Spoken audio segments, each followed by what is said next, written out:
Sa isang mundo kung saan ang galaw ng mga institution ay pwedeng magpasabog ng presyo ng isang digital asset nang hindi po natin namamalayan, muli na namang umuugong ang pangalan ni XRP. At ngayon, hindi po siya basta simpleng usapan lamang. Hindi lang siya haka-haka o chismis sa crypto community. May mga nagsasabing ang pinakamalaking asset manager sa buong mundo, yan po ay ang BlackRock, ay tila naghahanda na raw para bumili ng XRP ETF. At para sa atin na matagal nang sumusubaybay sa galaw ng mga malalaking pondo, alam nating hindi ito basta-bastang balita. Dahil kapag gumalaw ang isang institution na kasing laki po ng BlackRock, may epekto po ito sa buong market.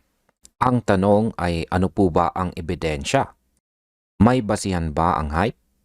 At kung sakaling totoo, ano ang magiging epekto nito kay XRP at sa buong crypto market? Sa video na ito ay babalikan po natin ang bawat detalye, iisa-isahin po natin ang market impact at titignan po natin ang epekto nito para sa atin bilang mga traders at investors at maging mga hodlers sa ganitong klase ng institutional movement. Ngayon ay ano nga ba ang nakita ni Stephanie Starr sa on-chain activity na nagpasiklab ng usapan tungkol sa XRP ETF? Nagsimula po ang ingay ng maglabas. Si Stephanie Starr, isa po siyang crypto enthusiast na kilala sa pag-track ng institutional wallet movements. Ayon po sa kanya, may napansin siyang kakaibang on-chain activity na posibleng konektado raw sa paghahanda para sa XRP ETF. Ang kanyang intensyon ay hindi para mag-hype kundi upang ilatag ang obserbasyon na may malalaking galaw na nangyayari at ang timing po nito ay hindi pangkaraniwan. Ang screenshot na kanyang ibinahagi dito ay nagpapakita po ng serye ng mga outbound transfers mula sa mga wallet na naka-label na affiliated with BlackRock papunta po sa Coinbase Prime Custody. Ito ang unang bagay na dapat nating tingnan ng maigi dahil ang Coinbase Prime ay karaniwang ginagamit ng mga malalaking institutional players, hindi ng karaniwang mga retail traders. Ang pinaka nakatawag pansin po dito ay ang laki ng transfers. May paulit-ulit po na 300 BTC na lumilipat, pati na ang 10,000 ETH transfers. Ang bawat batch ay nagkakalaga po ng milyong-milyong dolyar at kapag pinagsama-sama, tumatambad po ang hundreds of millions of dollars in motion. Dito po sa mundo ng crypto, hindi naglilipat ang mga institution ng ganito kalaking halaga ng walang dahilan. Ang galaw ay laging may konting kwento sa likod, kahit hindi po agad sinasabi. At ito ang dahilan kung bakit maraming mata sa community ang biglang tumitingin kay XRP. Dahil may humuhugot, may kumikilos, may nagre-reposition. Kaya ang tanong ay para saan? Ang mga transfers ba ay palatandaan ng paglipat mula kay BTC at Ethereum papunta sa XRP ETF exposure? Lumabas po ang interpretasyon mula kay Abo, isa pang user na nag-post ng screenshots ng transfers na posible pong nagre-reposition daw ang BlackRock mula sa BTC at ETH papunta sa XRP ETF exposure. Kaya biglang naging tema ng usapan ang ideya na maaring nagbabawas po sila ng Bitcoin at Ethereum holdings upang maghanda para kay XRP. Pero para malinaw, ang mga XRP posts ay hindi po nagbibigay ng official documentation, filings o anumang confirmation mula sa mismong institution. Ang nakikita lamang po natin ay verifiable on-chain movement na nagsasabing may perang gumagalaw, hindi kung ano ang plano ng perang ito. Kapag ang funds ay dumadaan po sa Coinbase Prime, marami po ang posibilidad. Pwedeng para po sa cash out, margin operations, internal rebalancing, consolidation po ng mga holdings, o potential accumulation ng ibang crypto tulad po ng XRP. Pero dahil walang kasama pong public statement o papeles na nagsasabing bibili sila ng XRP ETF, hindi pa natin masasabi na ito ang eksaktong dahilan. Ang mahirap kasi sa on-chain ay simple lamang. Nakikita natin ang kilos pero hindi po ang intensyon. Ang tunay na nagtutulak dito ay ang narrative, ang interpretasyon na baka nagsishift po sila ng focus. Ito po ang dahilan kung bakit kailangang maging maingat tayo sa pagbibigay ng conclusion. Dahil hindi porke may kilos, automatic na iyon na may pagbili ng XRP ETF. Ngayon ay totoo bang mas malaki pa ang demand para sa XRP ETF kumpara sa Bitcoin ETF market? Dito naman po pumapasok ang komento ni Anonymous XRP, isang ex-user na matagal nang nakatutok sa institutional adoption ng XRP. Ang sinabi po niya ay may isa pang malaking punto. Mukhang mas marami pa raw XRP ETF ang inaasahan na ilalabas kesa sa Bitcoin ETF lineup. Kung totoo po ito, malaking bagay dahil nangangahulugang ito na lumalawak ang institutional interest kay XRP. Kung malaking bahagi ng financial world ang papasok sa XRP ETF lane, natural lamang po na may mga institusyong maghahanda ng maaga. Ito po ang dahilan kung bakit nagkaroon ng assumption na ang malalaking transfers mula sa BTC at ETH ay maaari pong malapit ng ilagay kay XRP. Pero naman po ulitin natin po ng malinaw, wala pa ang kumpirmasyon na may XRP ETF accumulation na nagaganap.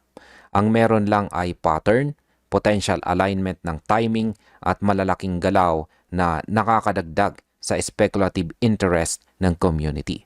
At kung bakit hindi maiiwasang ma-excite ang mga tao, simple lamang po. Kapag kumilos ang mga institutions, may nangyayaring transformation sa market structure. Isa po sa mga pinakamahalagang aral sa crypto ay ito.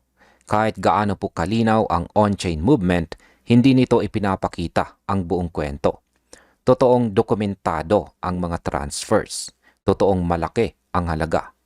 Totoo ring nanggaling ito sa mga wallets na may labels na naka-associate sa BlackRock. Pero ang intensyon, ito ang hindi natin makikita. Kapag ang funds ay pumunta sa exchange custody, maaring magbenta, mag-stake, mag-reallocate o maglipat lang ng cold storage. Kaya mahalaga pong tandaan natin na ang conclusion na mag-XRP ETF accumulation sila ay interpretation pa lamang. At sa market, ang interpretation ay may bigat. Nakapagpapagalaw po ito ng sentiment, nakapagpapaalab ng curiosity at minsan nakaka-trigger din ng speculation na pwede pong magpataas ng volatility. Para po sa atin, dapat po nating tingnan ang on-chain data bilang factual record. Pero huwag pong basta tanggapin ang intent bilang katotohanan hanggat hindi pa supported ng official filings o disclosures.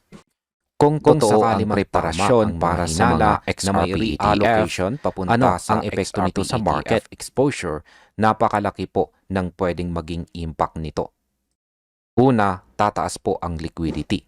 Ang presence ng BlackRock level institutions ay hindi lang basta dagdag sa liquidity. Nagdadala po ito ng stability, volume at long-term value positioning. Pangalawa, tataas po ang credibility ng XRP.